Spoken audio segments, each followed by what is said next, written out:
Criador abençoe você e sua casa. Aqui Rogério Canova.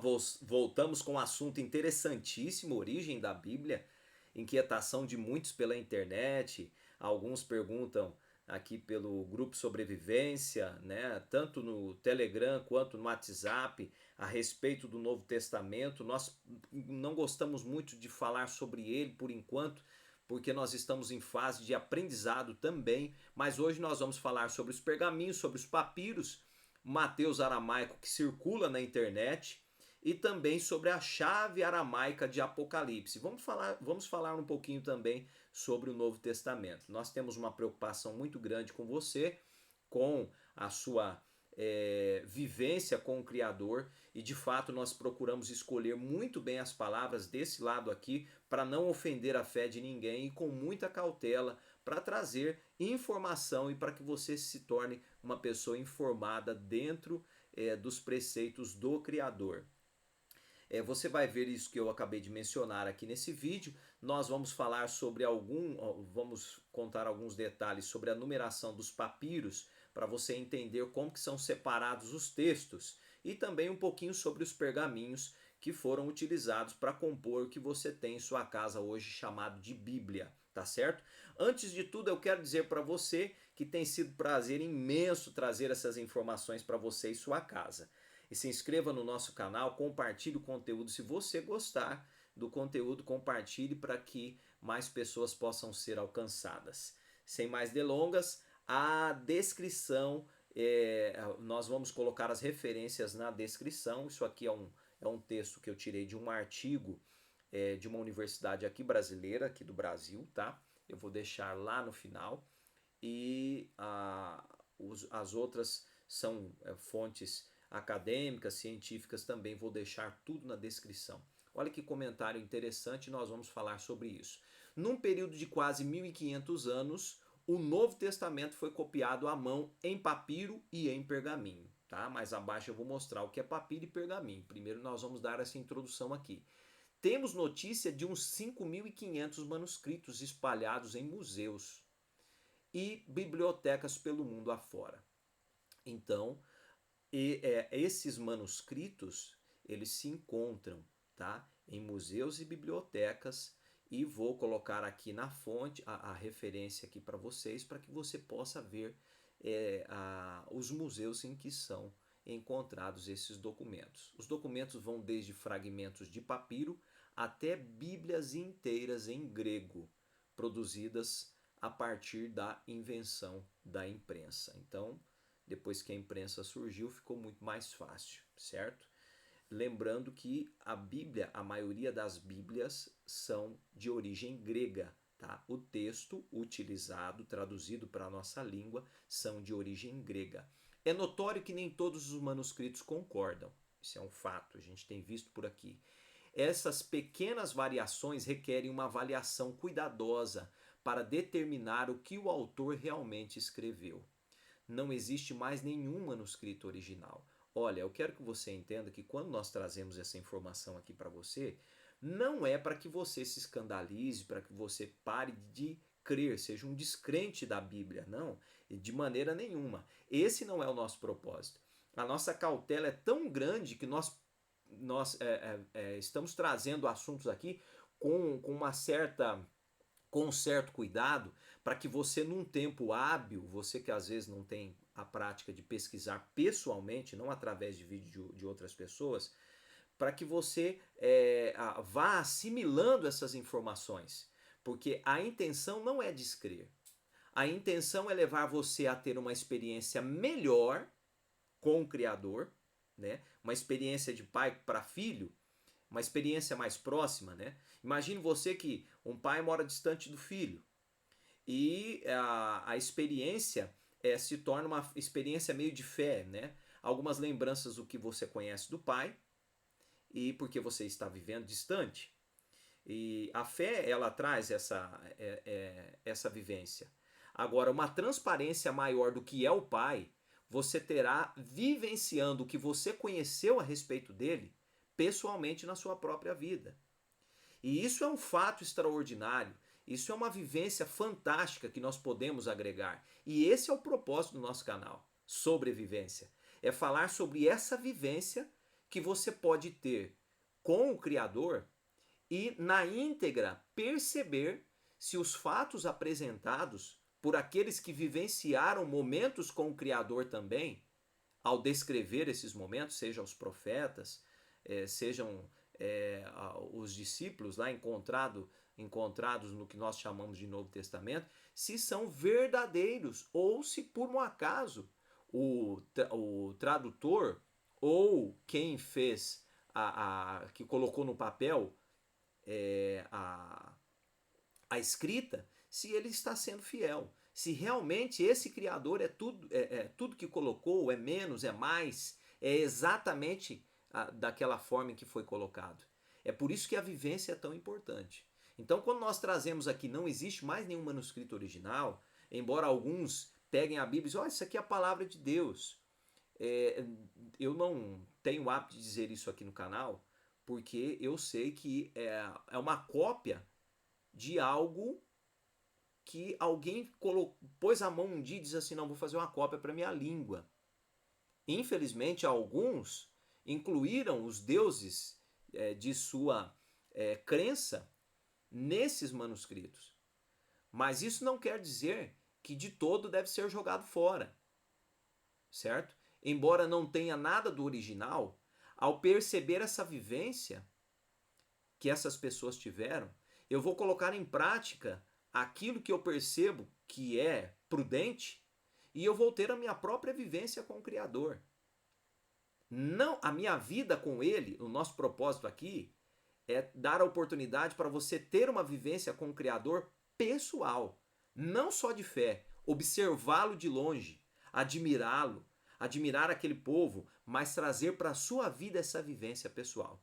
Vamos depender tão somente de cópias dos textos e fontes de autores apostólicos. Por isso precisamos de uma crítica textual. Então, a crítica textual, ao ler, ela é muito importante. O autor aqui desse texto aqui, ainda ele comenta que a fonte grega, ela é presente na maioria das versões, correto? E nós não temos como pegar o que Paulo escreveu, por exemplo, vem logo abaixo aqui, ó. Eu tenho aqui logo abaixo esse comentário aqui, ó. O apóstolo Paulo diz em sua carta aos Gálatas: vede com que letras grandes vos escrevi de meu próprio punho. Infelizmente, se alguém tem, está escondido, mas não tem nenhum original mais hoje disso aqui. São cópias, né? Então não dá para entender, não dá para ter uma noção, né, mesmo que sendo uma cópia feita pela imprensa, porque não tem nada mais de punho de Paulo, tá certo? Então, para verificar a correspondência entre o respectivo texto e assim analisar a maior ou menor autoridade para a escolha do texto, isso é exato, é impossível hoje. Não dá para fazer mais. É por isso que tem que ter conhecimento. É importante percebermos que uma das razões para o fim prematuro dos autógrafos do Novo Testamento foi a pouca durabilidade do papiro. Então o papiro dura pouco, então por isso que talvez nós não temos aquele fato ali presente, né, o real, que não durava muito, mais que o papel atual. É bem possível que os cristãos primitivos tenham lido e relido os originais até que eles se desfizessem por completo. Mas antes que os textos desaparecessem, eles foram copiados. É o que nós acreditamos. E aí estamos com um outro problema. Os erros introduzidos nos textos mediante as cópias feitas manualmente. Então você tem erros, dá para ver. Para quem compara uma versão com a outra, para quem faz essa comparação em papirologia, a gente consegue ver esses detalhes. Até a invenção da imprensa, muitos erros foram cometidos. Resultado natural da fragilidade dos copistas. Ninguém é perfeito. E, obviamente, à medida que aumentavam as cópias, mais cresciam as divergências entre elas. Afinal, cada cópia acrescentava os próprios erros àqueles já cometidos pelo anterior. Então, quem escreveu anteriormente tenha cometido ali um errinho, o outro que vai copiar, infelizmente acaba passando adiante aquele erro, certo? Gramatical ou é, até por tentar colocar na sua língua o texto, que não é, na maioria das vezes, não é fácil. Por exemplo, quando eu vou traduzir do judaico, né, essa língua apresentada hoje, quadrático, que o pessoal diz hebraico, já mostramos em outros vídeos, se você não viu, assista. Essa língua judaica, às vezes ela não existe palavras na língua portuguesa para traduzir a referência da frase. Então a gente coloca a palavra parecida, tá? O objetivo da crítica textual tem sido de avaliar as fontes e reconstituir o texto com maior probabilidade de ser o original. Então, os críticos textuais das escrituras hoje, o papel deles é fazer isso. E nós entramos por esse meio, estamos avaliando já há algum tempo as versões de tradução e trazendo a clareza de como poderia ter sido melhor traduzida cada verso. Mas fique conosco. Nós vamos falar sobre a Bíblia. Olha só, a Bíblia, né, do grego koiné, traz a referência a livros, né? Os livros seria uma referência do nome Bíblia. É uma coleção de textos religiosos ou escrituras sagradas para cristãos, judeus, samaritanos, né, Rastafari e outros. Ele aparece na forma de uma antologia, uma compilação de textos de uma variedade de formas, todos ligados pela crença de que são coletivamente revelações do Criador. Então, quando você pega a Bíblia hoje para fazer a leitura, alguém põe a mão, segura contra o peito, é muito bom isso, né? Sentir aquela emoção, diz assim, olha, isso aqui é a palavra de Deus. Mas infelizmente não é uma cópia fiel do que for entregue, por exemplo, os 5 primeiros livros a Moisés. Infelizmente nós encontramos erros ali, certo? E é por isso que nós estamos fazendo esse amplo e vasto trabalho dentro desse contexto, para que você se familiarize com a pesquisa. Não para que você abandone e diga, mas não vou ler a Bíblia mais, porque é uma cópia. Exatamente, não é exatamente isso que nós queremos. Nós queremos o contrário. Nós queremos que você manuseie com mais frequência e que você pesquise para conhecer melhor. Estes livros, incluídos na Bíblia por uma tradição ou grupo, são chamados de canônicos. Indicam que a tradição, grupo, vê a coleção como a verdade representada da palavra e da vontade de Deus. Vários cânones bíblicos evoluíram com conteúdos sobrepostos e divergentes de denominação para denominação. Então, os cânons, eles não são ao todo em acordo. Há pequenas divergências de denominação para outra. A Bíblia hebraica se sobrepõe à Septuaginta grega e ao Antigo Testamento cristão. O Novo Testamento cristão é uma coleção de escritos dos primeiros cristãos, que se acredita serem, em sua maioria, discípulos judeus de Cristo, escritos em grego koiné do primeiro século. Então, a visão maior que se tem hoje sobre esse compêndio chamado Bíblia é que a autoridade maior da escrita seja a hebraica, que eu já mostrei em outros vídeos para os irmãos e os amigos que nos veem através aqui do canal e do grupo, que essa a palavra, essas letras, esses caracteres considerados hebraicos são judaicos. Então, o que se tem maior autoridade hoje aqui do nosso lado, né, do mundo, é que esses caracteres são a maior autoridade. É o que se reza como regra hoje, tá certo? E além disso, eles vão um pouquinho mais além, né? Eles analisam o termo grego também e a escrita cristã, que alguns dizem ser de origem, a escrita cristã ser grega, né? Mas nós vamos mostrar aqui o que outros pensam também a respeito disso, certo? Entre as denominações cristãs, há alguma discordância sobre o que deve ser incluído no cânon, principalmente sobre os apócrifos bíblicos, né? Uma lista de obras que são consideradas com vários níveis de respeito.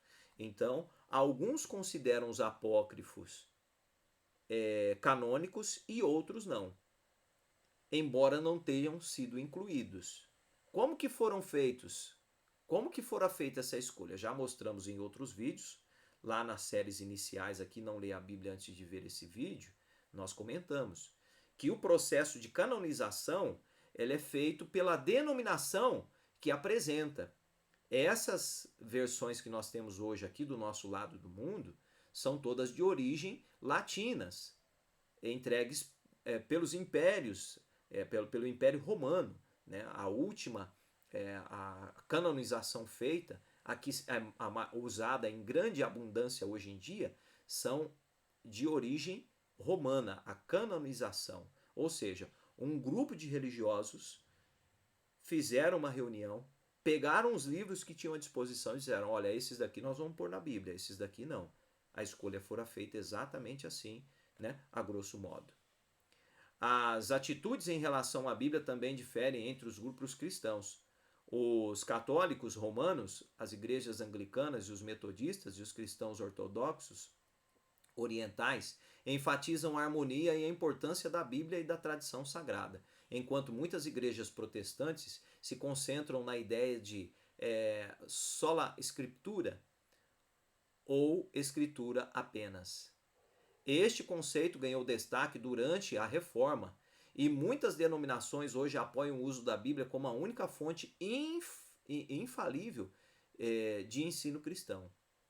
Outros, porém, avançam o conceito de prima escritura em contraste. Então, os grupos que pregam e que falam sobre essas tradições hoje em dia, eles não têm um comum acordo. Divergem em algumas interpretações e ao entenderem a respeito do assunto.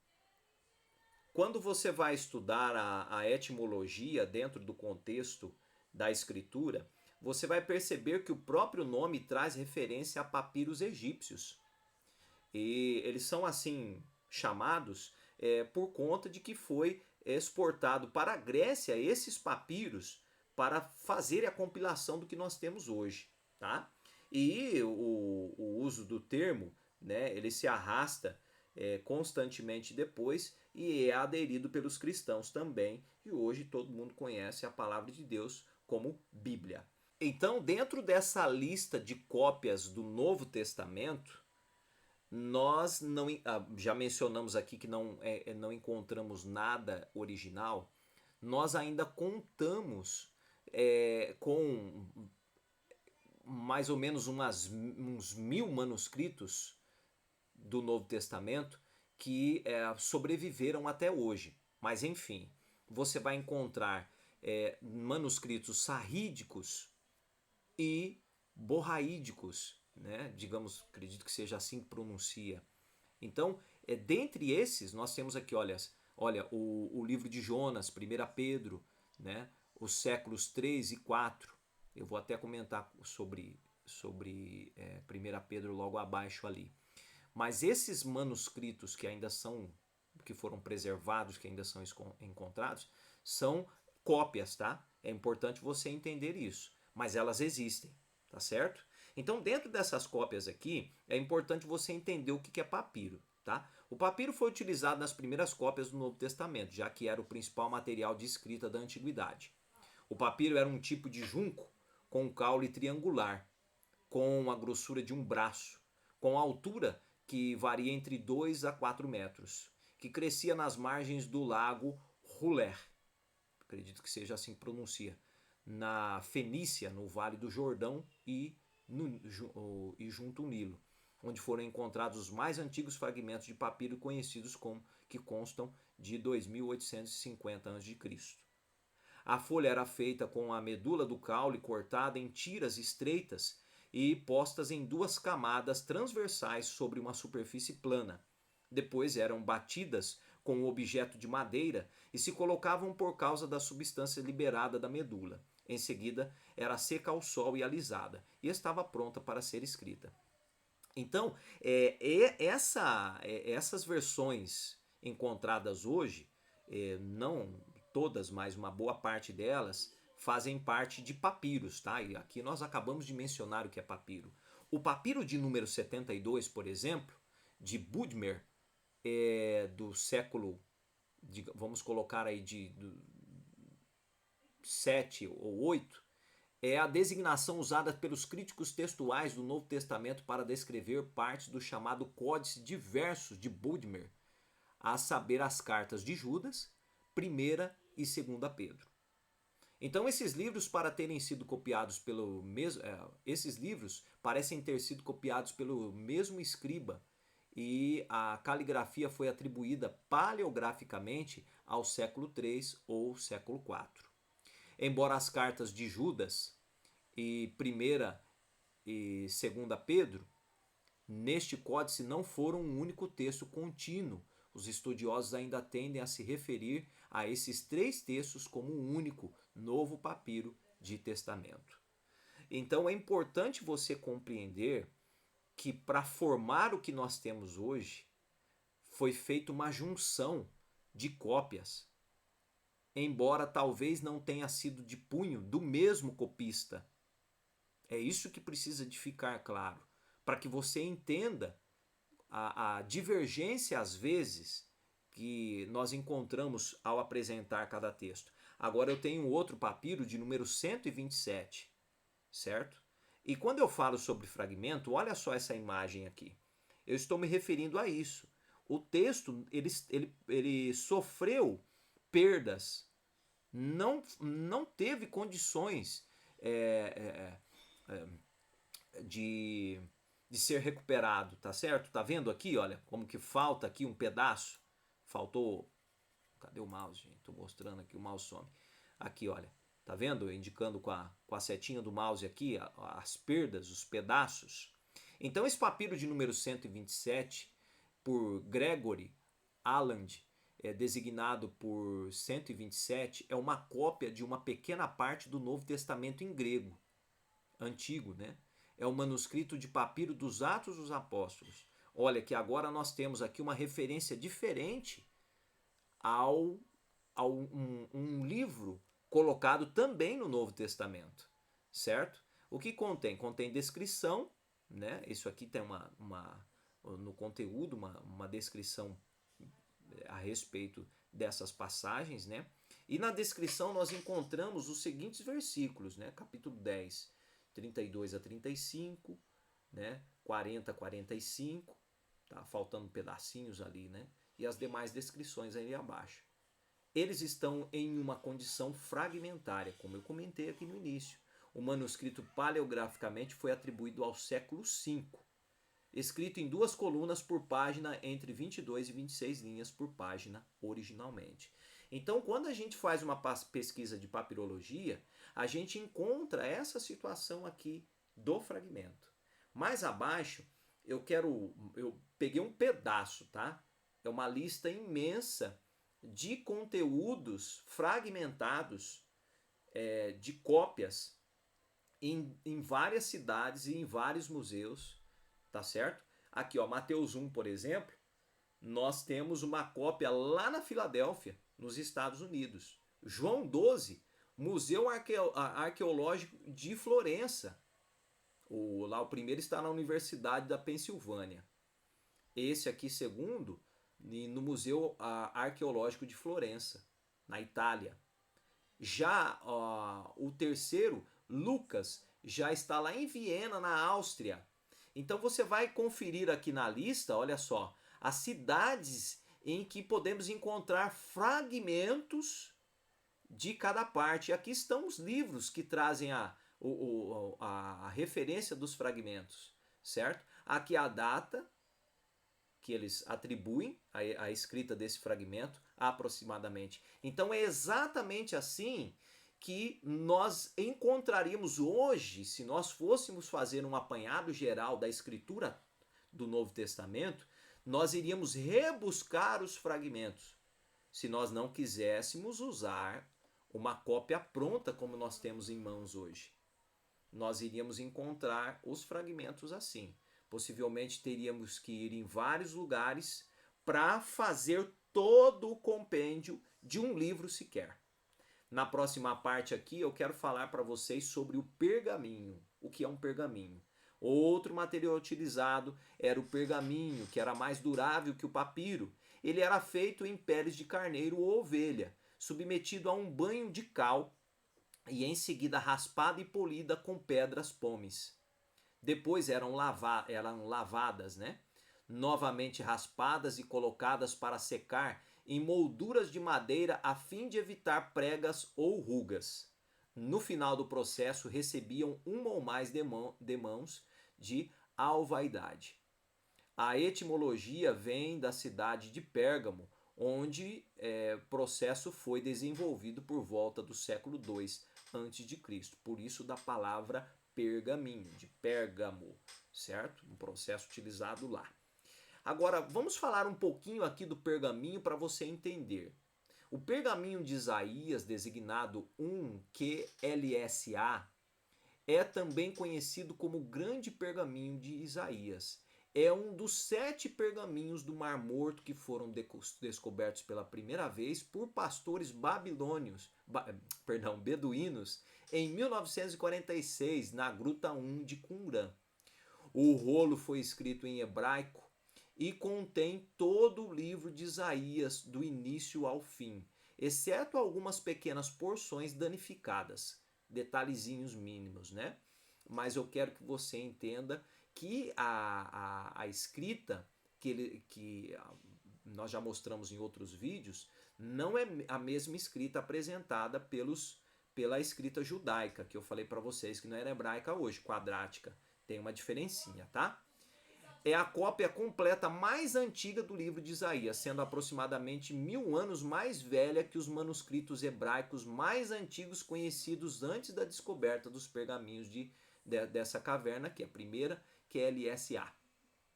Também é notável por ser o único pergaminho das cavernas de Qumran a ser preservado quase em sua totalidade. Então, quando você ouve a palavra pergaminho, você vai ter uma referência de uma escrita em couro, correto? Na maioria das vezes. E essa referência aqui dos pergaminhos do Mar Morto é exatamente isso que nós estamos apresentando. Essa referência aqui. Porque é uma referência a Isaías, certo?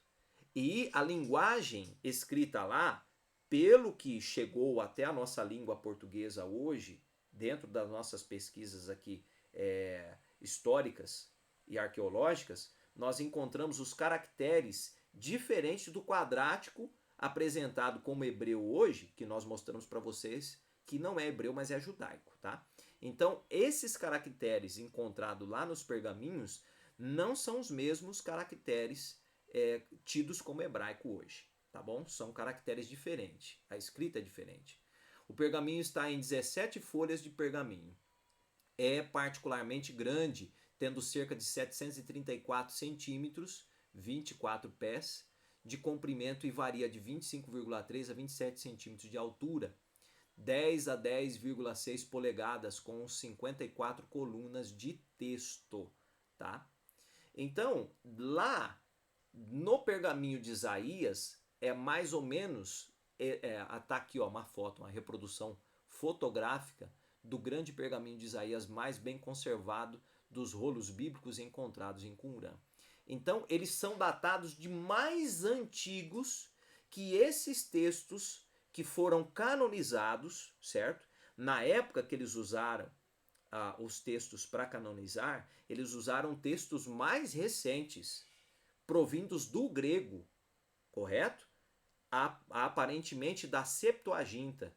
Esses pergaminhos encontrados em Qumran não foram utilizados na época em que foram canonizados os livros. Inclusive, lá nessas cavernas foram encontrados outros livros que não foram canonizados na época da canonização romana e nem da judaica também, tá bom? E o que seria essa canonização? o determinado grupo religioso escolhe os livros que são considerados sagrados. Circula aí pela internet o livro de Mateus, dizem ser em aramaico. Eu coloquei um pedacinho aqui, eu vou disponibilizar lá no grupo depois ele inteiro, para você que ainda não tem, tá? Para você fazer a sua análise pessoal. É óbvio que você vai encontrar aqui um IE, né? Olha só, tendo, capítulo 2 de Mateus, tendo, pois, nascido em Yeshua, em Beit Lechem, cidade de Yehudá, no tempo do rei Herodes, eis que vieram do Oriente a Jerusalém uns astrônomos que perguntavam: onde está aquele que é nascido rei dos judeus? Aqui já não fala que é rei, né? Rei magos, né? Mas eram astrônomos. Pois do Oriente vimos a sua estrela e viemos adorá-lo. O rei Herodes, ouvindo isso, perturbou-se e com ele toda Jerusalém. E reunindo todos os principais Kohanim e os Sofirim do povo. Então, esse é um pedacinho desse.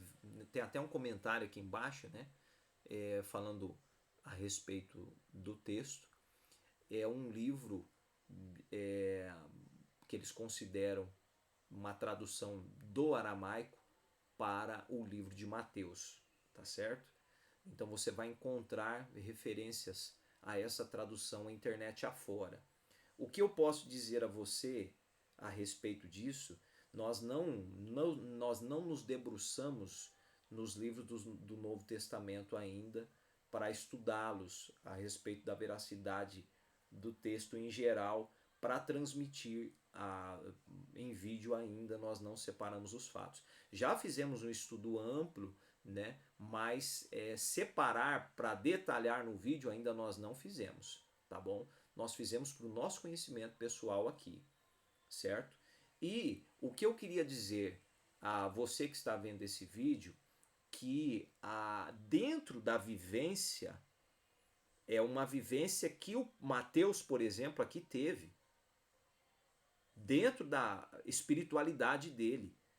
Então, ele transcreveu no papel, ele escreveu no papel para deixar para as gerações a experiência que ele teve durante aquele período da história, da vivência dele. Correto? Isso precisa de ficar muito claro. E o que nós temos feito aqui em casa? Nós tomamos isso como referência para a nossa vivência. E na vivência pessoal, a gente vai descobrindo se de fato aquilo tudo confere. Por quê? Porque não é um fragmento original. É uma cópia. Está fragmentado, mas é uma cópia. Não é original, como nós mencionamos mais lá acima. E ainda assim encontramos também um de chave aramaica para Apocalipse. Também vou disponibilizar para vocês, tá certo? E diz o tradutor que traduziu de origem aramaica, né? Gileana, revelação, seria essa palavra utilizada, de Isho, Meshicha, né? Que deu a ele Alahá para mostrar aos seus servos coisas que são próprias, que aconteçam rapidamente, e mostrou quando enviou pela mão de seu Malak, mensageiro, para o seu servo Yohanan, o qual fez um testemunho pela Melta, palavra de Alahá, e pelo testemunho de Ishu Mexias, né, que seria Yeshu, Machia, provavelmente, todas essas coisas que viu. Então, a linguagem aqui, você já vai notar que ela é um pouco até diferente, a colocação dos nomes, do que nós estamos familiarizados, tá certo? Lá em cima você encontra aqui, ó, a revelação do homem separado, Yohanan, né, Yoshanan, evangelista, quando esteve na ilha de Patmos por ordem de Nero César. Então essa versão aqui, né, que a gente ainda nem se familiarizou com a pronúncia dos nomes e tudo mais, é até difícil pronunciar corretamente, nós não somos nenhum especialista em linguagens aqui, apenas estamos estudando, como todos vocês que estão aí do outro lado, apresenta uma forma diferenciada. O pessoal muito tem nos perguntado, mas e as revelações do Apocalipse, e os acontecimentos? Nós temos particularmente aqui para nossa família que já foi tudo cumprido. Alguns pequenos detalhes para finalização aguardam ali as referências desse livro. E justamente porque está escrito aqui, ó, e você encontra na versão grega também, são próprias que aconteçam rapidamente. Então a revelação dada, acreditamos aqui, os irmãos que têm nos questionado a respeito do livro de Apocalipse, acreditamos nós aqui que praticamente tudo fora cumprido, porque fora escrito para determinado povo, né? Inclusive a carta é direcionada às igrejas ali, ou às congregações, ou às comunidades que ali viviam, mencionadas no próprio livro. Então eu quero que você entenda, nós vamos disponibilizar para você, tá? Lá no grupo Sobrevivência, do Telegram e no WhatsApp também, essa chave aramaica aqui para você analisar como você quiser. Porque aqui em nossa casa, hoje nós não fazemos uso da nomenclatura mais Yahuwah, Yahoo, para direcionar ao Criador. Nós usamos Criador mesmo, porque achamos por bem fazermos assim. Nós, inclusive, se você não viu os nossos vídeos a respeito dos nomes colocados, né, que cada comunidade, ao fazer a cópia da escritura, colocou o nome dos seus deuses, nós mencionamos ali para você no vídeo, né, nos vídeos anteriores, e é importante até você conhecer. Mas enfim, o que nós gostaríamos de trazer para você hoje são esses detalhes. Que fazer uma abordagem cristã do contexto, você vai usar uma linguagem, ou melhor, a palavra não é linguagem, uma visão cristã do contexto, certo? Agora, quando você vai analisar os textos separadamente, observar realmente o que foi escrito, para que povo foi escrito, você vai perceber detalhes mais abrangentes, né? Por isso que nós estamos incentivando você a ter a sua experiência pessoal com as escritas que foram deixadas, com as versões que foram traduzidas, para que você tenha a sua própria vivência e chegue à sua própria conclusão. Porque do lado de cá, eu e minha família, a procura maior de nossa casa é servir ao Criador de uma forma fiel, né? Não usar. Olha, se ele disse lá no que nós temos em mãos, né, e entendemos como escritura, que ele é um Criador ciumento e que ele não quer ouvir dos nossos lábios o nome de outros deuses, ora, nós fizemos a tarefa aqui em casa, né? Nós fizemos a tarefa. O dever de casa aqui foi feito. Nós retiramos da nossa pronúncia aqui. Eu sei que para você que tem grupo, que você tem às vezes alguns congregando no grupo, é difícil você chegar lá e apresentar, né? Mas que seja uma retomada nova para você fazer e mostrar para as pessoas que convivem à sua volta e que são coniventes com a sua fé, de que nós estamos num constante aprendizado. Esse vídeo, inclusive, serve muito para isso, para as pessoas entenderem que cada povo, ao escrever uma cópia, ele usou de referências da sua própria fé. Aquele que entendia que o Criador do céu e da terra era Yahoo, ele usou a palavra Yahoo. Aquele que entendia que a palavra era Yahuwah, ele usou Yahuwah. Aquele que entendia na sua comunidade, no seu povo ali, que já adorava aquela divindade, né, ele colocou o termo ao fazer a cópia. Isso é muito fácil de entender. E nós mostramos aqui, através de artigos acadêmicos e científicos, que todos eles fizeram essas mudanças para adequar a sua tradição e na hora de fazer a sua tradução, tá certo? Eu vou ficando por aqui, espero que você tenha gostado do vídeo de hoje.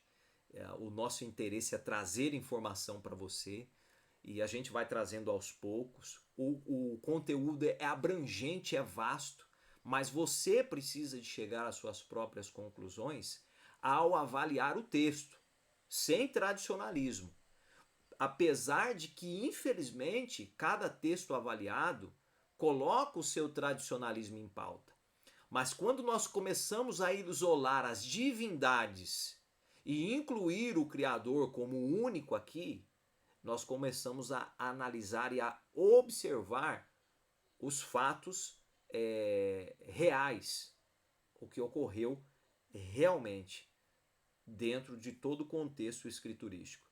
E eu convido você a seguir conosco nessa jornada imensa. Eu vou ficando por aqui. O Criador abençoe você e sua casa. Um forte abraço.